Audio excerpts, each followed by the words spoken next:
Hoy en Memorias de Pez vamos a hacer un ejercicio de ciencia ficción, o quizás no es tan ficción. Para ello vamos a cruzar el charco o el estrecho de Panamá si nos ves desde Latinoamérica y ubicarnos en el país del dólar. Habiendo pasado ya un buen tiempo desde el asalto al Capitolio, siguen ocurriendo sucesos violentos en Estados Unidos. ¿A qué puede llevar esto? No os despeguéis del asiento porque hoy vamos a responder a una terrible pregunta. ¿Podría estallar otra guerra civil en Estados Unidos? Para quien no se acuerde, este conflicto enfrentó a los Estados Unidos del Norte, la Unión, frente a los Estados del Sur, que se separaron del resto para formar los Estados Confederados. Las causas principales de la guerra fueron las diferencias de dos modelos económicos, claramente resaltadas en la esclavitud y en los derechos de cada estado.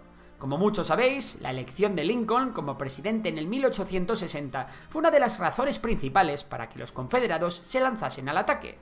El resultado de todo este lío fue la victoria de la Unión, que contaba realmente con la fuerza industrial y demográfica del país.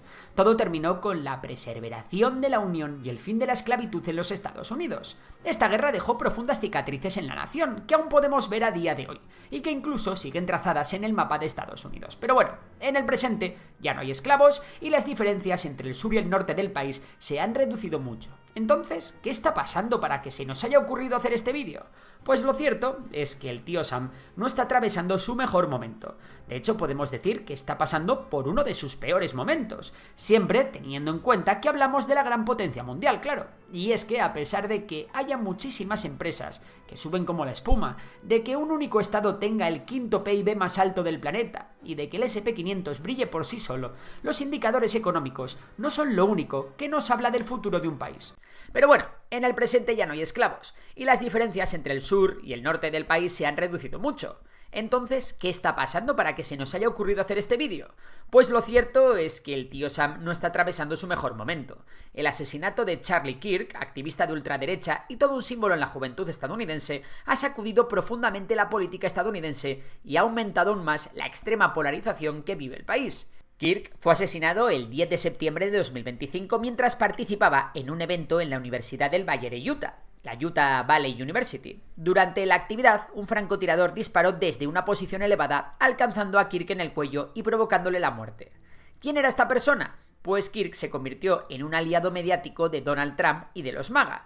Defendió la idea de un fraude masivo en las elecciones de 2020.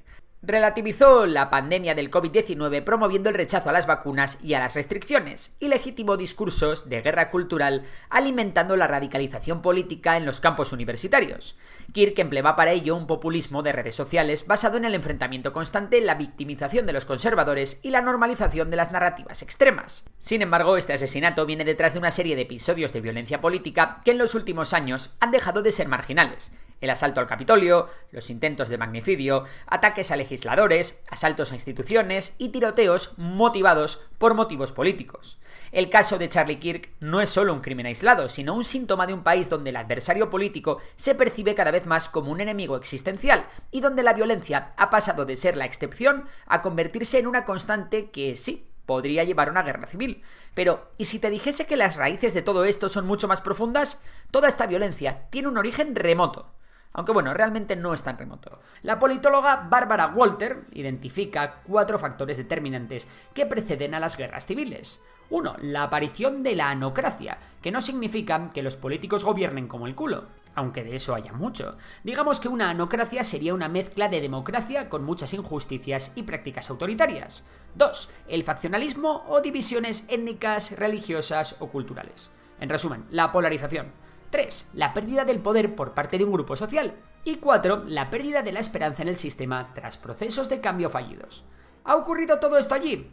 Vamos a ver el primer factor, la anocracia. Me diréis, Estados Unidos es claramente una democracia, ¿no? Bueno, pues según el índice Polity4, que se usa para medir el nivel de democracia-autocracia de los países, en 2015 Estados Unidos tenía un +10. Vamos, que Estados Unidos era una democracia plena.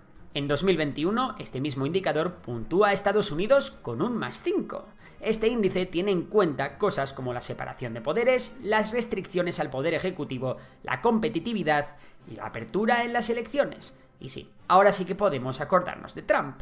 Vamos con el 2. Venga, Estados Unidos se encamina a una anocracia, pero ¿qué hay de la polarización? Bueno, pues según el CSIS, el número de grupos extremistas de derecha ha aumentado en un 50% únicamente desde 2017 hasta 2021. En cuanto a la polarización electoral, sabemos que el porcentaje de votantes que ven al partido opuesto de manera muy desfavorable aumentó del 21% en el 1994 al 58% en el año 2020.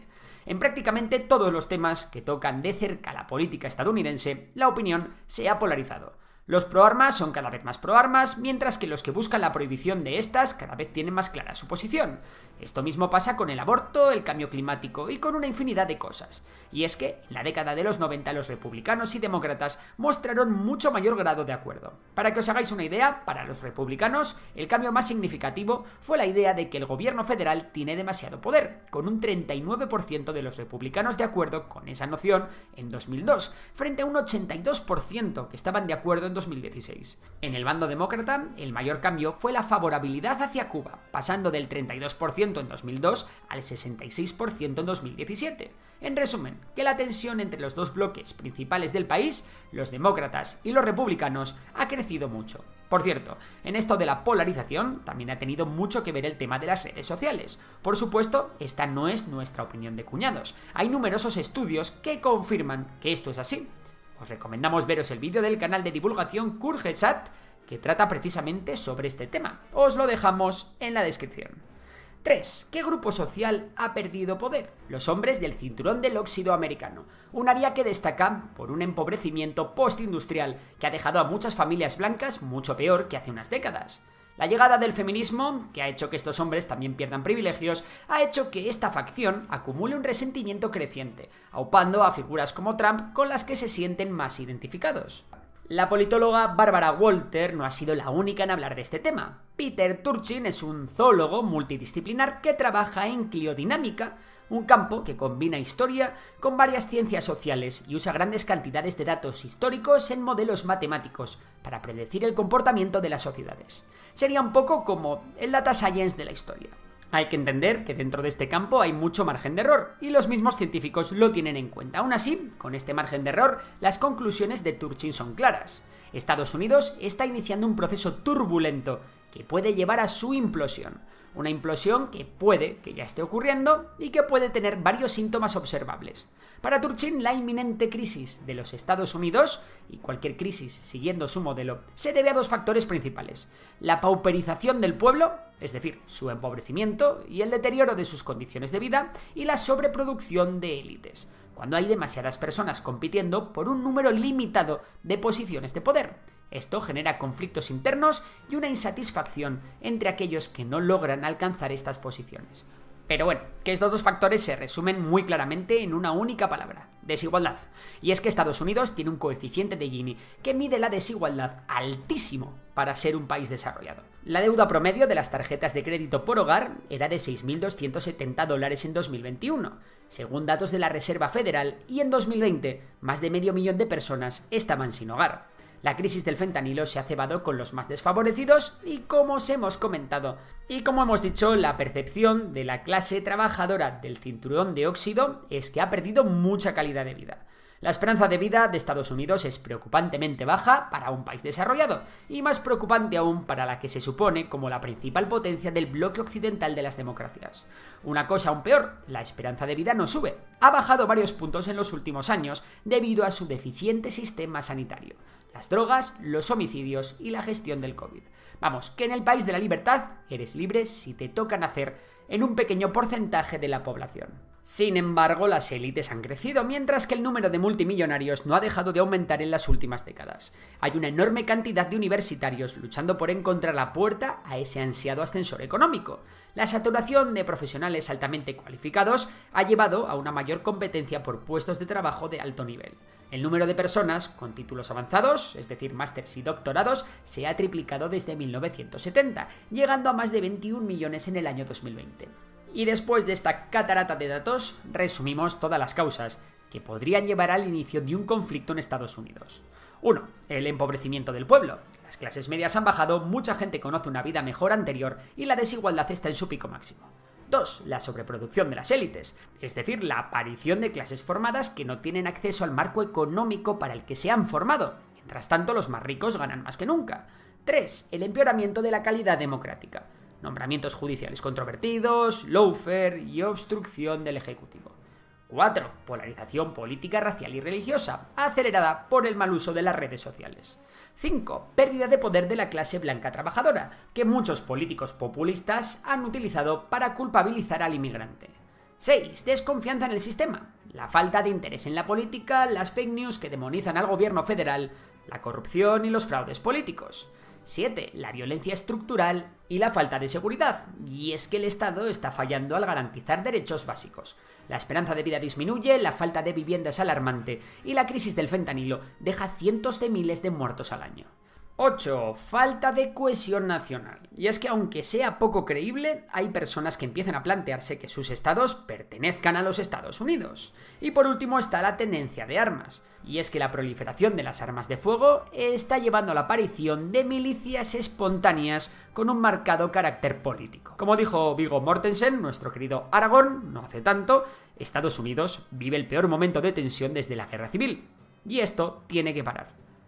Estados Unidos se enfrenta a una tormenta perfecta: desigualdad creciente, sobreproducción de élites frustradas, polarización política y cultural y una violencia estructural que ha dejado de ser excepcional para convertirse en rutina. Pero lo más preocupante es cómo la ultraderecha está capitalizando esta violencia. Mientras el crimen se investiga, son los sectores más radicales los que marcan el relato. Se victimizan, señalan a la izquierda como culpable moral y reclaman más confrontación. Y tienen un poder amplificador mucho mayor. Son más, están mejor organizados y cuentan con altavoces descomunales. Voces con enorme influencia global, como Elon Musk, difunden y multiplican estas narrativas de odio desde sus plataformas. Lo preocupante no es solo que personas como Kirk hayan sido asesinadas, sino que el país reacciona a este crimen profundizando en la fractura, culpando automáticamente al adversario político y alimentando un ciclo de odio que parece no tener fin. En un contexto donde la confianza en las instituciones se erosiona y las armas son accesibles en cualquier esquina, cada estallido de violencia puede convertirse en la chispa que acerque aún más al país a esta implosión de la que advertían los expertos. No obstante, cuando ocurren estos casos es necesario que nadie se ponga de perfil. Condenar y oponerse firmemente a cualquier tipo de violencia política es el deber de todo aquel que ame la democracia y la libertad. Y esto vale para el asesinato de Charlie Kirk como para otros del otro lado, como el de Melissa Hortman. Y dicho esto, ahora es turno para ti. ¿Qué se puede hacer contra la polarización? ¿Crees que Estados Unidos está cerca de una guerra civil? Si te ha gustado el vídeo, ya puedes darle a like, suscribirte y nos vemos en próximas aventuras. Por lo demás, un saludo y hasta la próxima.